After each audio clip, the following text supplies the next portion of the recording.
So let's start our journey by learning the basic functionalities of the ChatGPT tool. We're going to start off at chat.openai.com. If you don't want to type it out, the link is in the description below. Now, if you already have an account, you can just go ahead and log in. If you're brand new to ChatGPT, click on sign up and it's free and super fast. And once we're in, welcome to ChatGPT. Now, the interface. The actual look of the program is easy and intuitive to use. But with that said, we're going to go through everything so you feel comfortable from the very beginning on how to use this tool.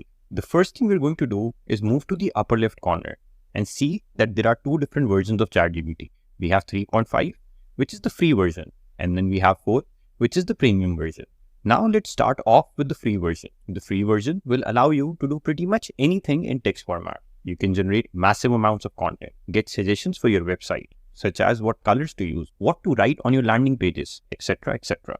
You can, in an instant, create emails that are personal for your newsletter. You can get suggested brand new recipes, learn how to write and design your job application letters, and pretty much learn anything that you're interested in learning. Basically, if it's in the text format, the free version of ChatGPT is capable of achieving that job. ChatGPT 4, however, is a significant upgrade. It's smarter, more accurate, and has a longer memory and more effective algorithms, which makes it much better at almost everything versus ChatGPT 3.5. Not only that, but ChatGPT 4 has access to internet, which means it's not limited to its trained information, but can give you current up-to-date information as well. It can also see images that you upload and answer questions that you may have about them. It can create brand new images from text alone, use plugins to create charts and transcribe YouTube videos, and have voice conversations with you to get direct voice-based translations to almost any language in the world.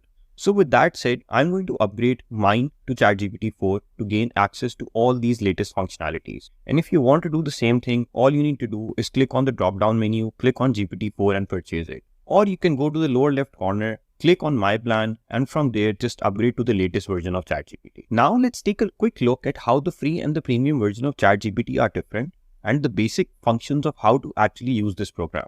So the first thing we're going to do is move to the upper left corner and click on this little icon that says New Chat. That is going to create a brand new conversation with ChatGPT for us. Now you need to make sure that you select the correct version that you want to use. If you have upgraded to 4, you can go down and select ChatGPT 4. The first thing I'm going to do here is write an instruction to ChatGPT with the 3.5 version. And then I'm going to show you how the premium version of ChatGPT is going to answer the same instruction in a much better way. So let's start off with the free version. I'm going to go down here where it says Message ChatGPT. Click there and then I'm going to give it my first instruction. Whenever we write any instruction or question for ChatGPT, we call it prompt. So I'm going to write my first prompt now. And I'm going to write a 500-word article on Nelson Mandela. We have our 500-word article on Nelson Mandela from ChatGPT 3.5 ready for us. I'm going to scroll down through this slowly. You can pause the lecture so that you can read through everything. If you have paused the lecture and read through everything, you'll have gotten some sort of sense of the language used and how it's formatting the text and how it's handling these instructions that I provided it. Now let's go ahead and contrast it with the premium version of ChatGPT, ChatGPT 4. I'm going to move to the upper left corner, create a new chat and change the version to ChatGPT 4, the premium version. I'm going to go down, click here, and I'm going to give it the same instruction I gave to the previous version. The output is here and I'm going to scroll through this slowly once again so that you can pause and read it. Now you're going to notice that it's smarter. It needs time to think a little bit longer, but the results are much better. You'll notice that the language that ChatGPT is using is a lot more human and a lot more in-depth.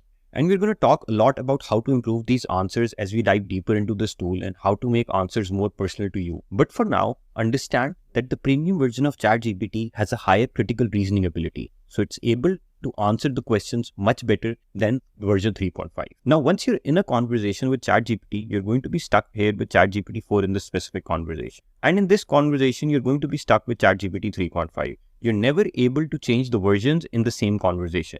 If I try to change this to 4, it will automatically open up a new chat.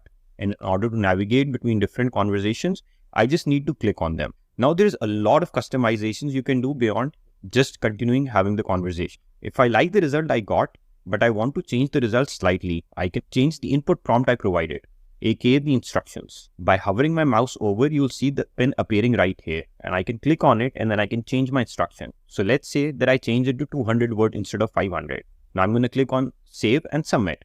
and that is going to change ChatGPT's response. And we have a different result from ChatGPT this time with a 200-word article instead. Previous instruction and the previous result in this case are not lost though.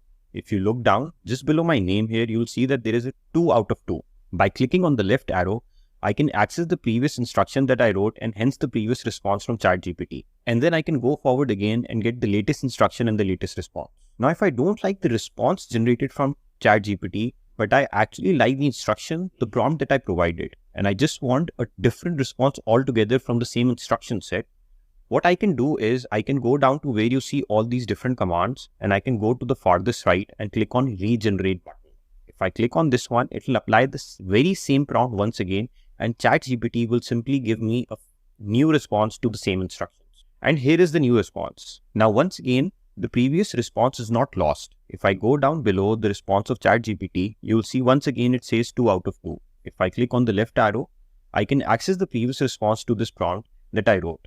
And then I can access once again the latest one if I want. So in this way, you can keep changing your instructions and keep regenerating the response from ChatGPT, but you'll still have the history of whatever ChatGPT and you have talked about historically. And while we're going to dive deeper into this later, know that when we move over to our instruction, the prompt and change it, this is called iteration.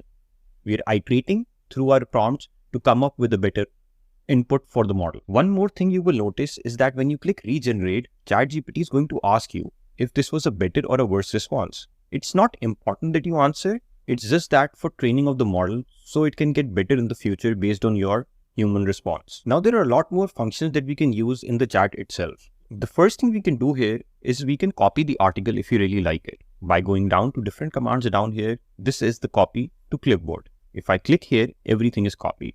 I could go ahead and paste it whenever I want, wherever I want to paste it. Now, preferably in a Google document or something similar. If you're having a really good conversation and you want to share the entire conversation with someone because it has a lot of insights, you can move over to the upper right corner here and share this chat. You'll have two different options. You can share the chat anonymously or you can share it with your own name. So now if I share it anonymously and I click on copy link, open a new tab and paste it in, we can see the entire conversation we have had so far. And it's written by anonymous. So this is an amazing way whenever you're doing work and you're getting insights and you want to share it with other people, you can share it so easily within ChatGPT. As you continue to use ChatGPT, you will be having a lot of conversations. All of those conversations are going to end up in the sidebar here to the left. I strongly recommend that you do proper housekeeping from the beginning. That is, you give each conversation you have a proper name that shows what the topic is about. By always understanding what the topic is about, you can refer back to them later on. And you can also continue important conversations that you had previously. So for example here, if I want to give this conversation a name, I can click on the 3 dots. I click on rename. I'm going to call this testing ChatGPT 4. And then I'm going to go down, click on this one and 3 dots, rename. And I'm going to change this to testing ChatGPT 3.5. So this is what these conversations were about. And we have just been trying out different versions of ChatGPT, so I named them accordingly. We're going to keep doing this so you can get an idea of the importance of naming your conversations correctly. So when should you be staying in the same conversation and when you should be creating a new one? The short answer is 1 topic per conversation. In other words, you should stay in the same conversation if you're talking about is a relevant topic where the context is relevant and the topic is the same. So if I were to do more tests specifically for ChatGPT 3.5, I would continue doing the test in that same conversation. On the other hand, if I was doing those same tests for ChatGPT 4, I will go to the ChatGPT 4 version conversation that I've specifically created for that task. However, if I wanted to have a conversation about Nelson Mandela, then I would create a new dedicated chat to talk about him. And in that chat, I will only specifically talk about Mandela.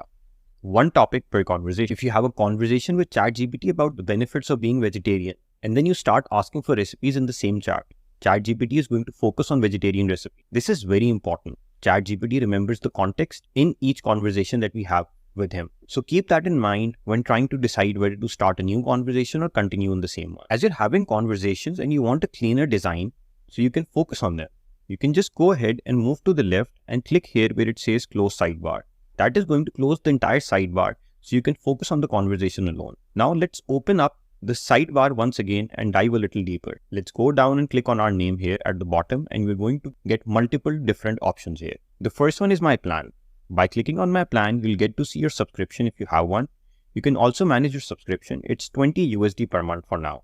And if there is any billing issue, you can click here too. If you have an enterprise, that is a big company with a lot of people, you can go ahead and get ChatGPT Enterprise. This isn't going to be something that most of us are going to be using, so I'm going to skip this for now. The next thing we have available is called MyGPT. Now, MyGPTs in a nutshell are different personas and different programmed versions of ChatGPT itself. And this section takes you to the very same place as this explore section up here. We're going to dive much deeper into this later, so let's start with the basics and move through this one step at a time. The next thing we have is custom instructions. Now, custom instructions is also something that we will be going through later. Essentially, it allows you to give ChatGPT specific information that tells you who you are and how you like your responses to be. I always like to add here, be precise and to the point, because ChatGPT tool is very verbose for me. So it helps tailor all the responses ChatGPT gives you according to your needs and preferences. Then going down, we have settings and beta. The first thing is, in the general section is the theme, which means how you want your ChatGPT design to be. It can be light, it can be dark. Use what you like. We can also go down and click on clear all chats. If I click here, that is going to delete all the chats that I've ever had on the left. Now, this is why it's important to do good housekeeping from the beginning and name your conversations according to the topic, because otherwise you're going to have hundreds of conversations here and eventually you're going to need to just delete them all because they weren't labeled properly. Moving to the left, we have the beta features, and this is going to allow more functionality to ChatGPT. What we have here are plugins. Now we can activate them from now on here. A plugin is just an extension that gives more functionality to ChatGPT, and we will dive into it later. Essentially, with plugins, you're going to learn a ton of amazing things, such as how to create audios from text inputs alone. So what exactly is ChatGPT? Basically, ChatGPT is a type of computer program known as a language model. It understands human language and can generate text just like a person would. How to create videos from text inputs, how to translate.